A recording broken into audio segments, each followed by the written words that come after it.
बागेश्वर बालाजी जय सन्यासी बाबा आशा करुँच आपण मैंने समस्ते बहुत भल थे मुझे बहुत भल अच्छी बागेश्वर बाबा आपण मन समस्त को बहुत भल रखता सब बड़े आपण मैंने बागेश्वर बाबा जय जय करूँ जय सीताराम सब कहतु। तो आज मु पंचमुखी हनुमान फोटो विषय कहूँ। तो पंचमुखी हनुमान फोटो कौन ना जहाद्वारा कि आम घर कली अशांति बा नजर दोष अभाव अनटन यू दूर था आपको केमिति कौन लगेगा। तो पंचमुखी हनुमान फोटो को आनी आम मंगलवार ना शनिवार दिन हनुमान मंदिर को लेकिन जावा सेठी जो ब्राह्मण पूजा करते कहवा हनुमान पादर किसी सिंदूर आनी से फोटो से लगेदेवे।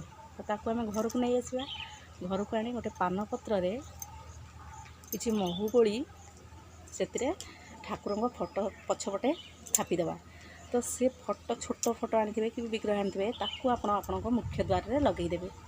देखिए आपणकर धीरे धीरे सबकिछि चेंज होपणकर धनर अभाव भी दूर हो। तो वीडियोटी जदि भल लगी लाइक करेंगे सब्सक्राइब करेंगे। तो मो बागेश्वर बाबा जय जय करेंगे सब पूजा करेंगे। जय बागेश्वर बालाजी।